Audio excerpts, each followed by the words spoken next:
Welcome to High Gluttony. I'm Gretchen. And I'm Becca. And we're two curious ladies who like to cook, Smoke, learn, and enjoy a meal with friends. We invite you to join us every 10 days or so here at the High Gluttony Homestead and listen to us make a mess and have a lot of fun. So step inside, gluttoniers.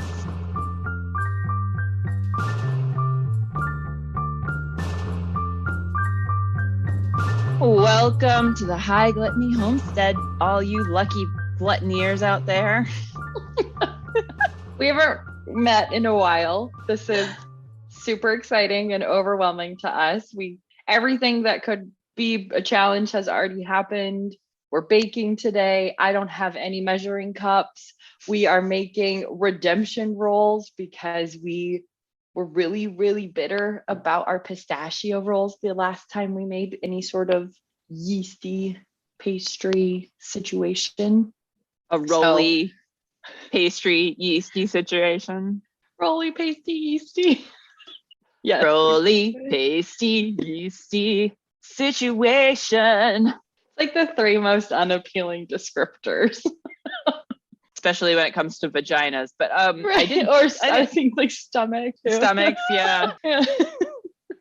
Yeah. Oh, we are in rare form. Yeah, it has been a minute. I had family come visit, and then you bought and moved houses and like in a very abbreviated time frame, and like a month. Yeah. Oh my God.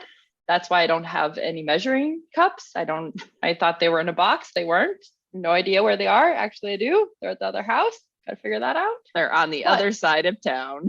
They're not here in any capacity.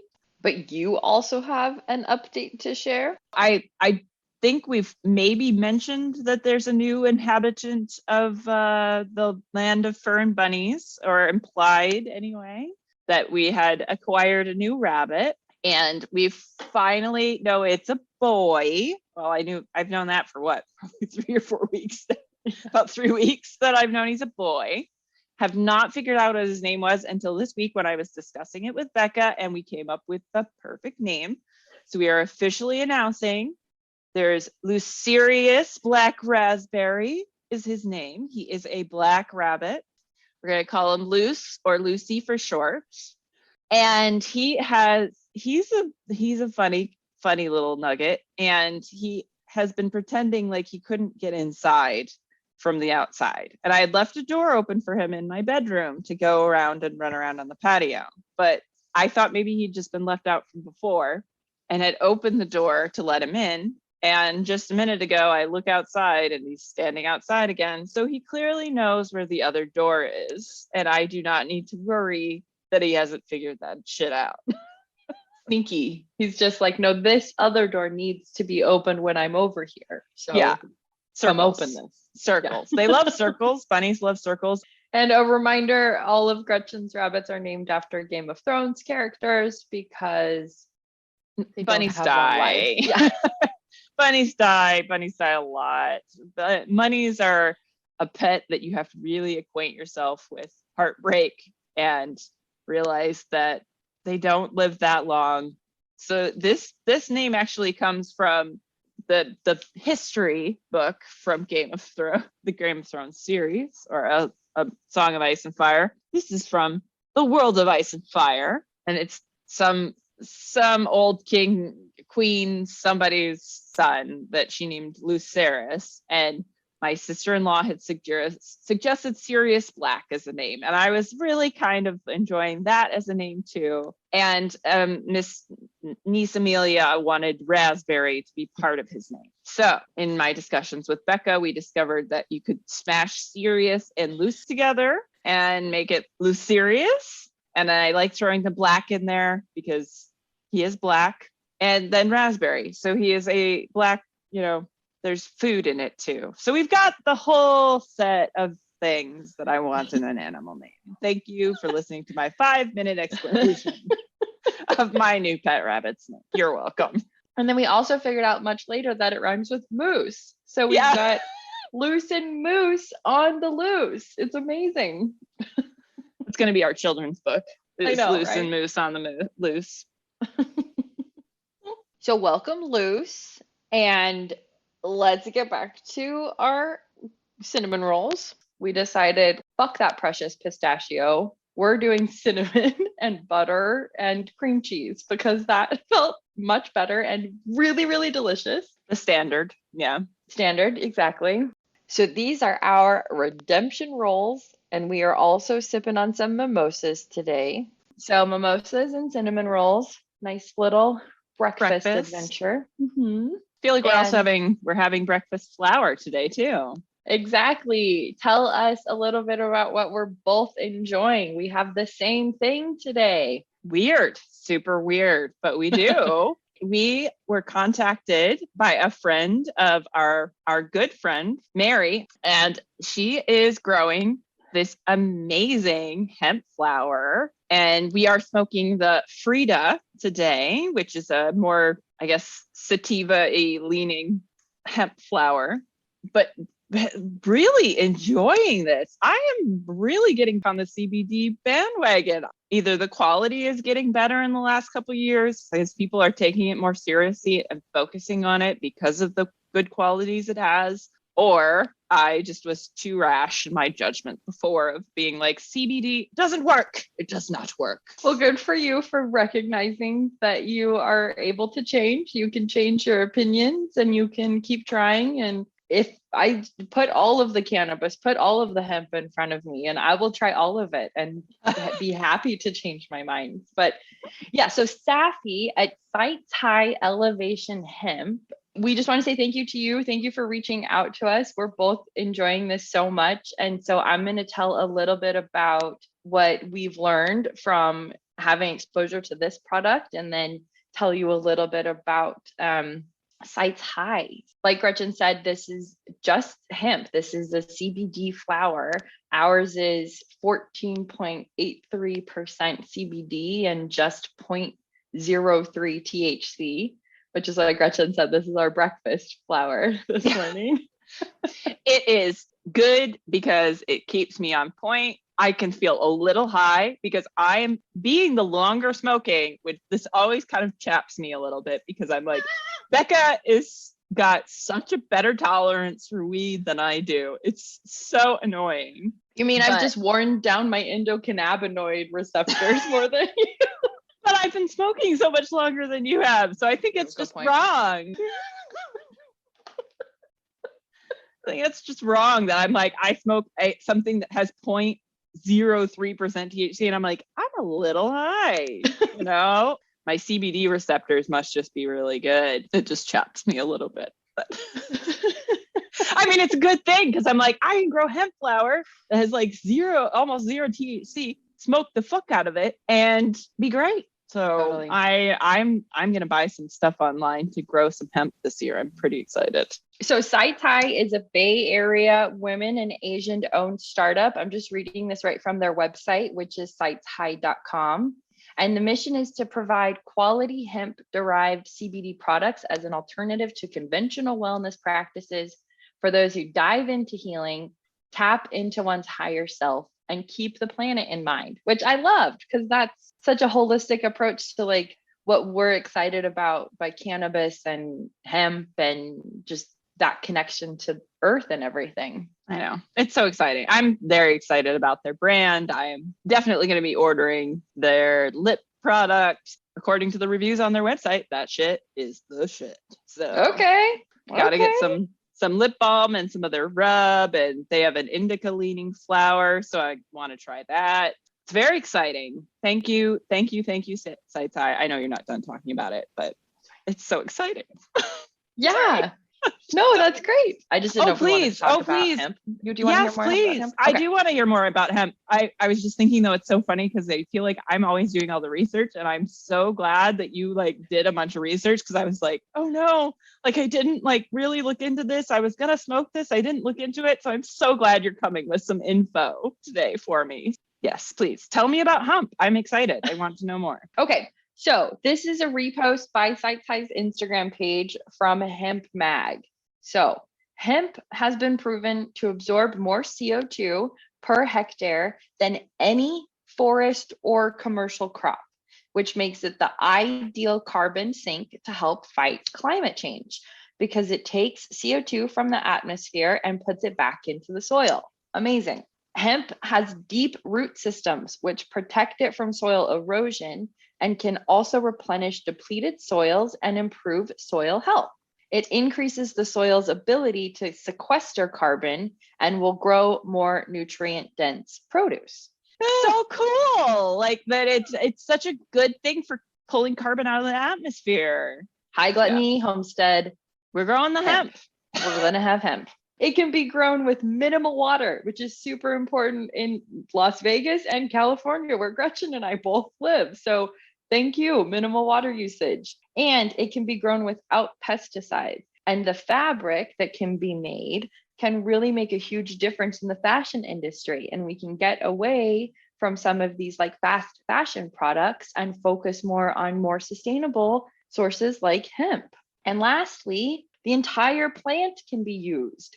The buds make CBD, the leaves are edible, and the stems can be made into insulation material. And there's such a thing as hempcrete, which is like super strong, super durable version of concrete. And I think we even mentioned that like a way long time ago on this podcast. It's so great to have this. Thank you so much, Safi, for bringing hemp back in our brains or putting it there in a new way in the first place, because we're super jazzed about this. Super jazzed in like a really unreasonable way. I get very excited about it. Yeah, and honestly, we didn't expect to talk about any of this today. We had been sent this product a while ago, and then our recording schedule changed, and we were finally like, we need to talk about this, and new obsession. Yay! Obsessed. Another thing to obsess about. Perfect. I've really been thinking about growing some hemp myself, just so that I could have some filler flour and spread my supply out a little bit, I guess, and be part of it. But if I can get that high CBD as well and enjoy those CBD benefits, that's even better. All the better. So awesome. So thank you, Sights High. So that's SIGHTSHIGH. Is that right? Yes. It's like, did I get the H and the G switched? I think that's right. I mean, to be honest, you got all the letters in there, but I was not super paying attention to the order as you were going. So I think, yeah, Sights High, they'll figure it out. Spell high correctly, even if I did not. Please spell high correctly. And sightshigh.com to check out their products. And yeah, thank you, Safi. This is so, I'm so excited. So excited. We are going to be enjoying that today while we make our redemption rolls. We're going to be sipping on our mimosas. Initially, we were going to talk about cinnamon during this cocktail hour. We've ended up talking a lot about hemp, more than we expected. And turns out we've already talked about cinnamon. So this is the problem when you record high. You don't remember what you talked about. So instead of talking about cinnamon, we're just going to talk about cinnamon rolls. I listened to the Savor podcast, Cinnamon.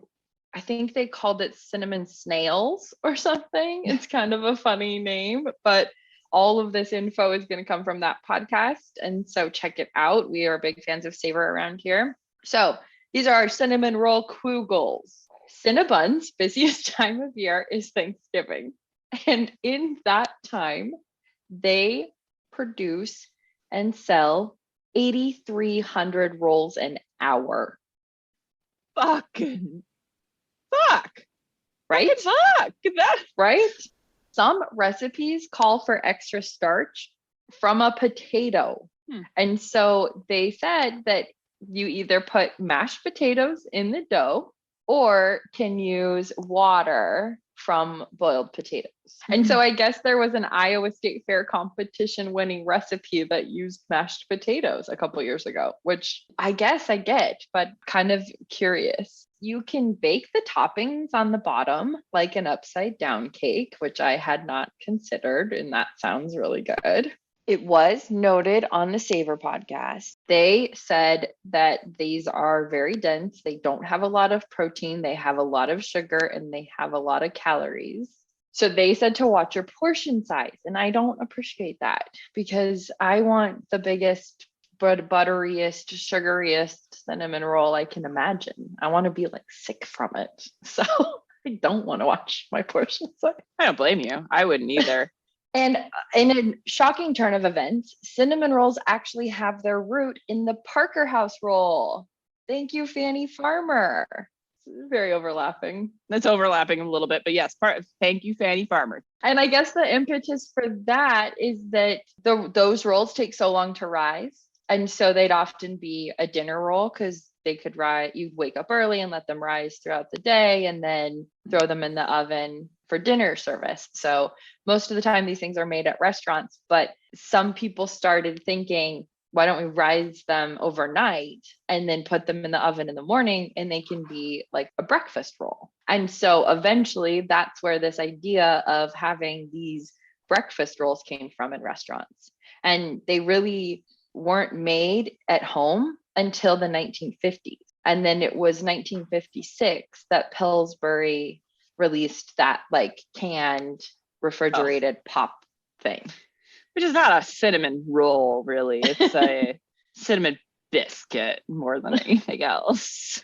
That's exactly what she said on Savor. She was like, those are biscuits and they are not real cinnamon rolls. And it was quite contentious for a minute with what is the truth of a cinnamon roll. I don't know if I've even listened to that episode of theirs. You should. It was fun. Cinnamon rolls are pretty common in a lot of places around the world. And Finland has probably the biggest ones that are 8 inches in diameter. And No. I put a big yes next to that note. I thought it was really interesting because when you started listing all these different like cinnamon bun relatives that exist, and I was like, duh. Like these are all kind of in the same boat. Like they're all related. It's variations on the same idea. So I was like, I don't know why I hadn't really thought about that before. Cinnamon roll is the spaghetti of the pastry world. There's some noodle version everywhere. There's some breakfast roll version everywhere. And then Sweden uses cardamom in the dough pretty commonly, which I thought you might appreciate. Oh, would you mind if I did that? I really want to do that. Go for it. Yeah. I love that. How much? I got to figure out how much I need. I mean, You'll I have to figure that out. I have a lot, so it's not like I'm going to run out. I'm going to guess a couple teaspoons, but I don't At really least, know. Yeah. Because I would love that cinnamon cardamom dynamic. Sweden loves cinnamon buns so much they have a cinnamon bun day. That is why you see cinnamon rolls at IKEA. Oh. So not just known for their meatballs. Also No. Cinnamon rolls, cinnamon buns. Yeah. But the US also has a national sticky bun day, and that's February 21st. So we missed it this year, but next year maybe we'll be on that. We will be. Yes. I'm sure we will. No. We won't really need to do cinnamon buns again, but no. Well, we'll see. Maybe we will. Redemption cinnamon. No, we're going to be great. It's going to go smooth today. No, it's going to be amazing today. Some places call cinnamon rolls cinnamon snails. I don't like that. I don't either. I don't want to think about eating a snail like that. In the north part of the US, they use a coffee glaze pretty commonly. In the south, it's a honey bun. So just lots of honey, I guess, lots of sugar. Mm-hmm. And then there's a Philly style one that has raisins and nuts in the filling pretty commonly. And apparently there's a very common tradition in several of the Midwest states that serve a cinnamon roll with chili. I would love to know which states, because I feel like that's a very broad brush to paint with, because that is definitely not a thing that was in Michigan. So. Nebraska, I know they mentioned, I'm going to guess a couple around Nebraska. So that's interesting. I would be interested to find out about that. And then the last thing that I thought was kind of interesting is that monkey bread used to be called bubble bread. And I kind of like bubble bread. I like bubble bread way better than monkey bread. Yeah. So I'm going to use that. I think so. And thus completes my Savor referenced cinnamon roll quoogles. Yay. Yay. So should we go over the ingredients just before we step into the kitchen? Yes. Yeah. Let's talk about ingredients and then what we've done already. And then if you could give me our high level steps, then I will be ready to go. So this recipe comes from Ambitious Kitchen, and it's the best cinnamon rolls you'll ever eat. We hope so. For the dough, we're using 3/4 cup warm milk. That's whole milk or 2%. And this is supposed to be heated to 110 degrees Fahrenheit. 2 1/4 teaspoons quick rise or active yeast. And that's just the full 1/4 ounce package that comes pretty commonly. 1/4 cup granulated sugar. Of course, Gretchen's using her Granumel, her granulated caramel. Thanks for using its proper name. Yeah, I know. I'm not gonna go into Granumel. Okay.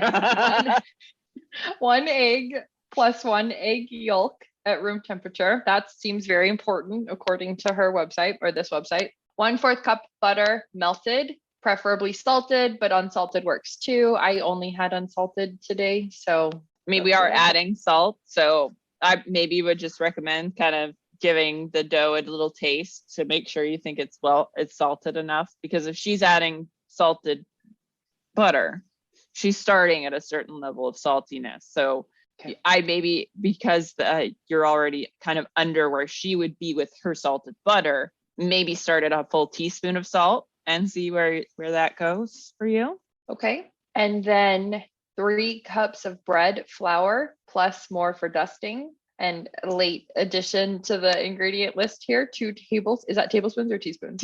Teaspoons. 2 teaspoons of cardamom. Thank you, Sweden. And then 3/4 teaspoons of salt, but I'll probably have to use a little bit more than that, like Gretchen said. And then for the filling, we need 2/3 cup of brown sugar. She suggests dark brown sugar, but says light brown also works. 1.5 tablespoons of ground cinnamon and 1/4 cup of butter, salted. Softened. But we probably can assume it's also salted butter. So salted and softened. Salted and softened. And then lastly, for our cream cheese frosting, we'll need 4 ounces of cream cheese softened, 3 tablespoons of butter softened and or salted, 3 cups of powdered sugar, and 1/2 teaspoon vanilla extract. What special equipment will we need, Gretchen? Well, we're using a stand mixer, which is not required, but we both have one, and I'm feeling exceptionally lazy today. So we're making the dough in the stand mixer. Rolling pin, very helpful, but if you are sans rolling pin, a wine bottle will work, or any round, reasonably heavy bottle. A serrated knife or dental floss. I'm going to try the floss trick again. Then we need a 9 by 9 inch square pan or a 9 inch circular pan for baking in. And we are both using a 9 inch circular springform pan because we can. I was going to say, coincidentally, I think the comments said to use a springform pan for this recipe too. Is that right? I can't remember. I'm sure other people have used springforms. We've got our ingredients. We've got our KitchenAid out. What else have we prepped? Oh, actually, what steps are we doing today? My very basic high level steps are make dough, proof dough, roll out dough and fill with butter and cinnamon sugar, proof again, and bake. So easy peasy. What world level is this going to be for us? I think it's a world level too. We will do our later assessment on what we think it truly ended up being, but it's not very hard. If you've got a feel for making bread dough, it should be pretty easy. There's no tricky ingredients. Maybe you just have regular flour, which is fine. You can use it. It will work. So I just say world level 2. I can handle that. I think, I hope, I'm pretty sure. Better not betray us this time. Little fuckers. I know. So what have we already prepped before we get going in the kitchen? All right. So we have measured all of our ingredients out. We have also mixed together our brown sugar and our ground cinnamon for the filling, or at least I have. I haven't done that yet. Okay. Because you realized that we didn't need the filling right away, and I just had gotten carried away with measuring shit out. So mine is already mixed together, but we have everything measured out. But that's really all we've got done so far. This is pretty much an on the spot. Most of the work is in the repisode kind of situation we've got going today. Okay, so what's our first full action going to be when we get in the kitchen? What's our first step?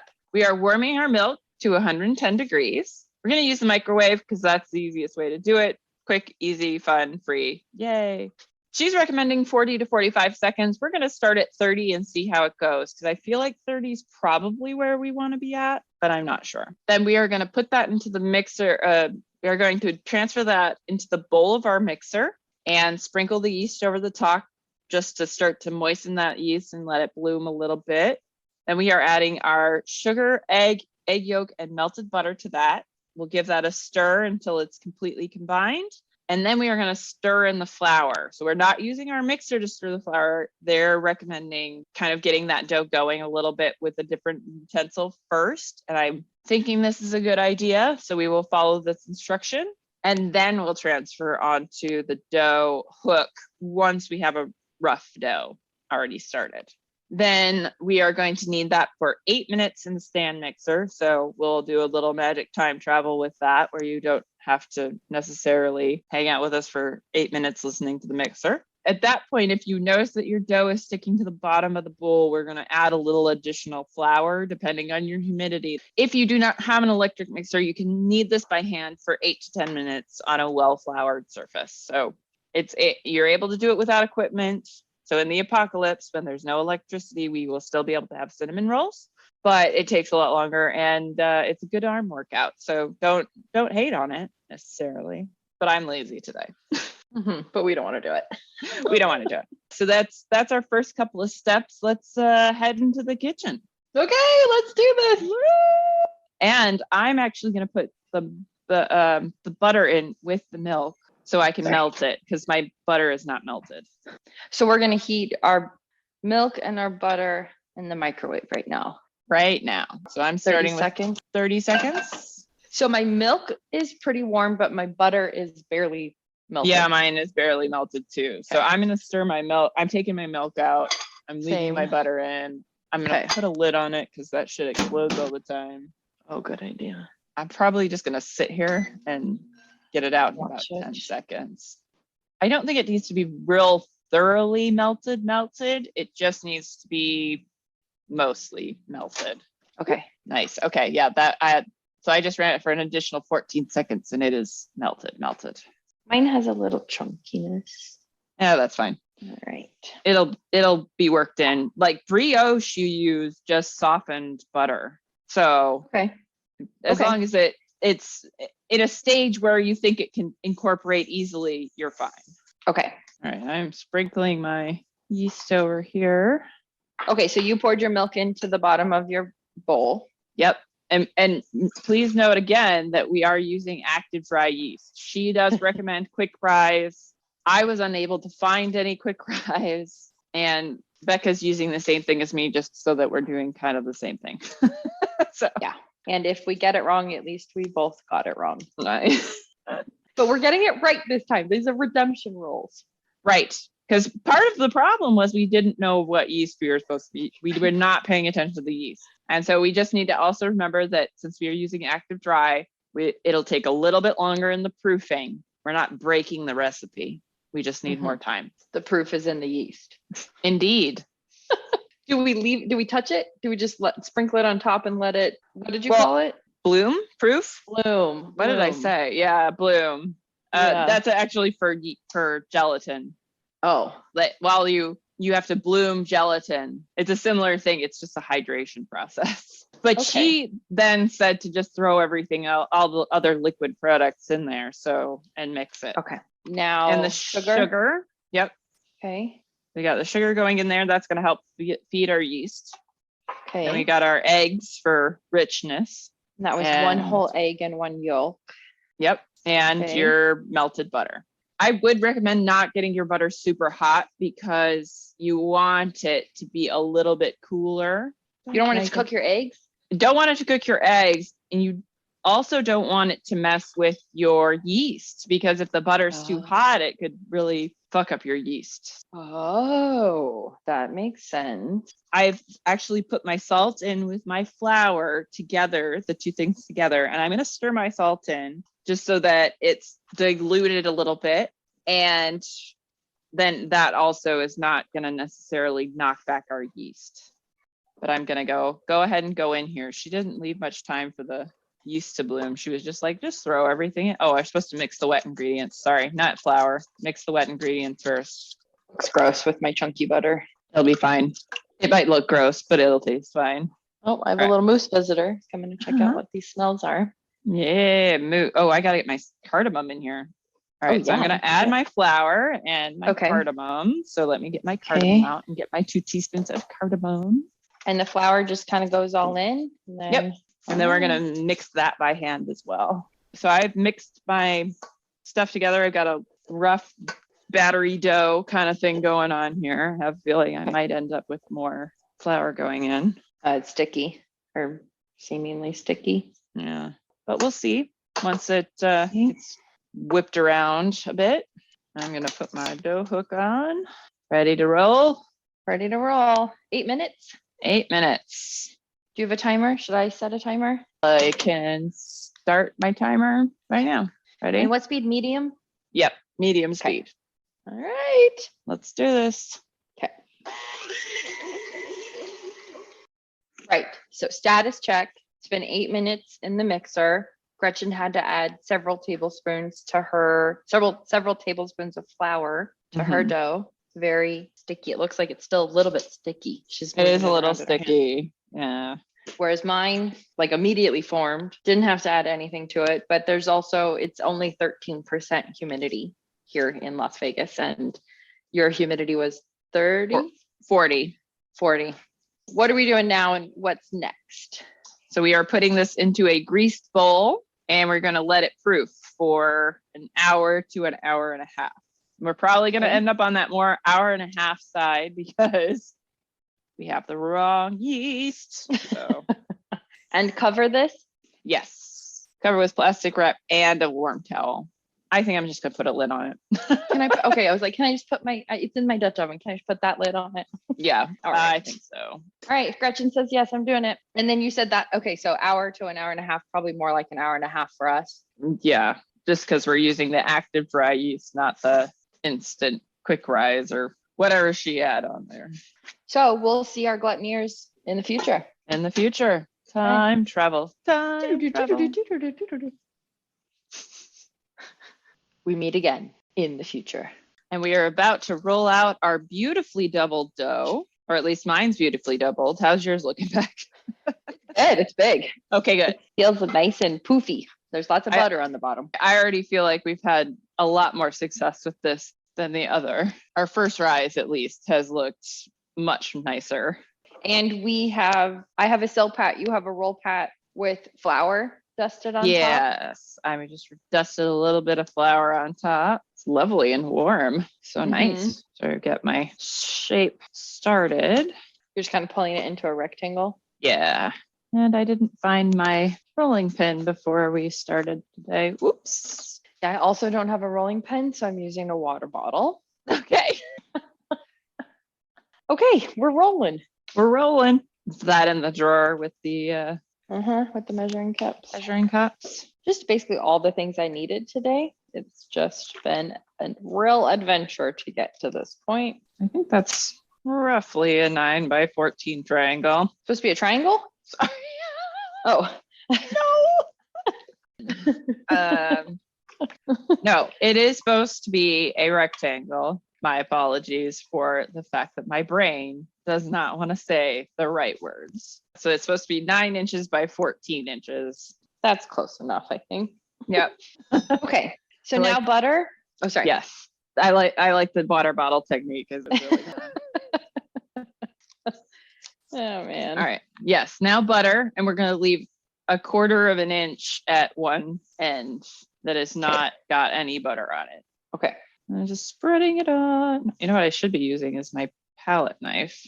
Oh. My offset spatula. That's what I meant. Palette knife is something else. I'm just using my hands. Oh, well, that is a methodology I can respect, so go for it. Okay. Gretchen approved. Keep moving. It's too hard to get my wrist into going for my cinnamon and sugar. Okay. And I did a mix of light brown and dark brown. Fun. Because I had both. And does that just go over the butter part, or am I supposed to avoid that part that has no butter? I don't think it matters for that part. Okay. It won't stick as well where there isn't butter. I see. because and the next step is to kind of rub it in. We're like massaging the butter into the cinnamon sugar part. Okay. Massage the dough. So now we roll it. Yep. Towards the part with no butter. Right. And then kind of just take that edge that doesn't have the butter on it. You're going to set it on that edge, like so that it's sitting on top of that. Because that just using its own weight, it'll help seal it. Okay, all rolled up. And now we cut it and put it into the tin pin. The tin pin. And she said 9? Yeah, she said 9. Oh, that looks beautiful. Oh, I love this floss trick. I feel like this is going to be more than 9. I made 10. Oh, mine are not going to be very even. I have one that's really much bigger than the others, and some in the middle are like significantly thicker, but that's fine. So I cut the ends off. I've got one that's in the pan right now that is absolutely enormous. I think mine are ending up like at least 1.5 inches wide. I put this big guy in the middle. In a square pan is much easier because you get like the nice like 3 and 3 and 3 in a row. No guesswork about how they'll end up. Right. So what did I end up with here? 1, 2, 3, 4, 5, 6, 7, 8. Oh wait, 1, 8, I think. Yeah. 10. I ended up with 10 as well. And I am for sure going to bake the ends of these things for myself right now. Or not right now, but sometime this evening once they've proved. Okay, home stretch. So we'll make our cream cheese frosting. Yep. So we got to get our mixer. Where did I put my mixer? Where are you, mixer? Do you want to make some cream cheese frosting? So we are going to put these cinnamon rolls in the refrigerator to rest overnight and then bake them tomorrow. But we're going to make our frosting for that right now so that we have everything, all the components ready for when we're done with our cinnamon rolls. And then they will truly be a breakfast roll. Yes. And so we need for the frosting 4 ounces cream cheese softened, 3 tablespoons of butter softened, 3/4 cup of powdered sugar, and 1/2 teaspoon of vanilla extract. Okay. In goes my cream cheese. What do we cover the rolls with in the refrigerator? Plastic wrap. Okay. Yeah. Now I just have to measure out my powdered sugar. One time you can't really substitute granulated caramel. Not so much. And the vanilla extract. 1/2 teaspoon. Should just be beat until fluffy. Okay. So, another fluffy. Let's do it. Let's do the fluffy. What speed? 4 or 5, I would think would be a good one. Good speed. All right. Let's do this. Okay. Going. Oof, whoa. So we're going to store this in the fridge overnight. And when we get our cinnamon rolls out in the morning, we'll also get our frosting out and let it come to room temperature. So it'll be all ready for when our cinnamon rolls are fully baked.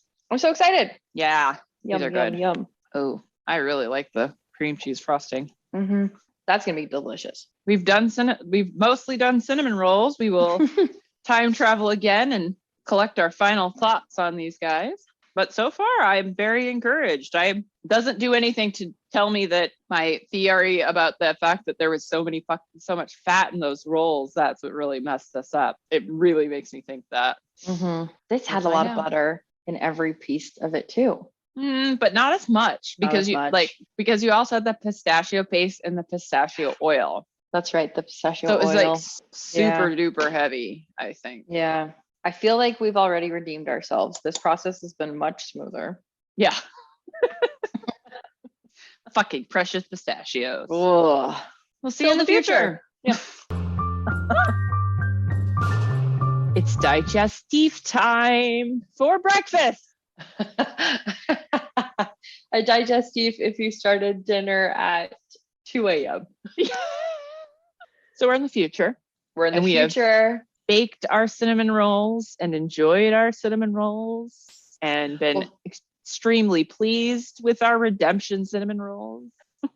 We also let them rise overnight, which was beautiful in the morning to wake up to. Just beautiful little puffy little rolls. And then Gretchen and I were both saying they were exactly what we wanted them to be. They were perfectly soft and perfectly tall and fluffy and then gooey on the top and in the middle. And I loved it. I loved it so much. I loved it. Well, I'm glad you loved it.